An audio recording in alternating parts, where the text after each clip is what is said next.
Hello everyone. आप सभी ने ये तो सुना ही होगा कि म्यूज़िक में हर एक चीज़ को इम्प्रूव करने के लिए अलग प्रैक्टिस, अलग रियाज होता है। तो आज मैं आपके साथ शेयर करूँगी कुछ ऐसी टिप्स जो कि आपको म्यूज़िक में ग्रो करने में हेल्प करेंगी। आपका जो प्रैक्टिस रूटीन है वो उससे काफ़ी इम्प्रूव होगा।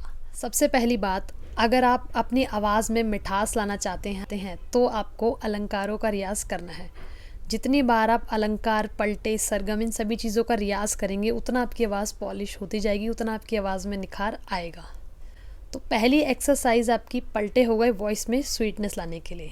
अगर आप अपनी वॉइस में बेस लाना चाहते हैं, अपनी वॉइस को अट्रैक्टिव बनाना चाहते हैं, तो आपको खरज का रियाज़ करना चाहिए, लोअर ऑक्टेव का।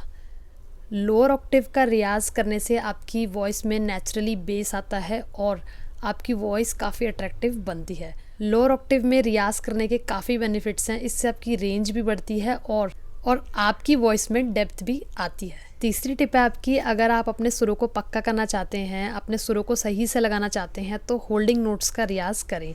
एक सुर को पकड़ें, उसको काफ़ी देर तक होल्ड करके रखें। आप देखें कि आप कितने सेकेंड्स तक एक सुर को होल्ड करके रख सकते हैं।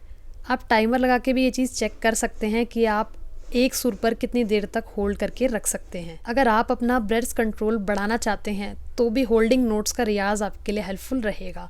तो एक सुर को पकड़ के लंबा खींचिए, आपका ब्रेथ कंट्रोल भी इम्प्रूव होगा और आपके सुर भी पक्के होंगे। तो अगली टिप है आपकी तानों में क्लैरिटी लाने की। अगर आप तानों को क्लैरिटी से बोलना चाहते हैं और फास्टली बोलना चाहते हैं तो पहले तानों को स्लोली प्रैक्टिस करें, फिर धीरे धीरे उनकी स्पीड बढ़ाएं। उसके बाद कुछ महीनों में आप देखेंगे कि इम्प्रूवमेंट आ रही है, तानों में क्लैरिटी बढ़ेगी, तानों की स्पीड भी बढ़ेगी। तो अगला रियाज है रेंज बढ़ाने का।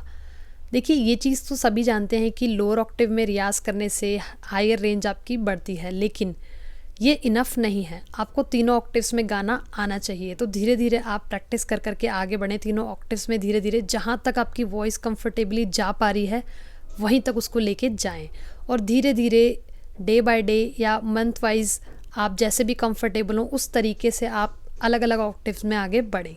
नीचे के ऑक्टेव के सा से लेकर मिडल ऑक्टेव के सा तक जाएं पहले, फिर धीरे धीरे बढ़ाएं। जहाँ तक आप कंफर्टेबली जा पा रहे हैं वहीं तक जाएं, उसके आगे ज़ोर ज़बरदस्ती ना करें। तो जितना और जहाँ तक आप जा पा रहे हैं उसके बाद डे बाय डे धीरे धीरे इम्प्रूव करें।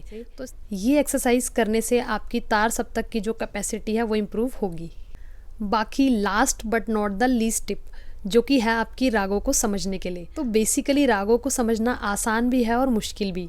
आप ऐसा सोचेंगे कि मैं ये क्यों कह रही हूँ, क्योंकि जिन्हें जल्दी समझ आते हैं राग उनके लिए तो ये इजी चीज़ बन जाती है, जिन्हें थोड़ा कॉम्प्लिकेटेड लगते हैं उनके लिए थोड़ा सा मुश्किल होती है। बट ऐसा कुछ नहीं है, इतना ज़्यादा मुश्किल नहीं होता है। आप रेगुलरली प्रैक्टिस करेंगे, ध्यान देंगे तो चीज़ें इम्प्रूव होंगी।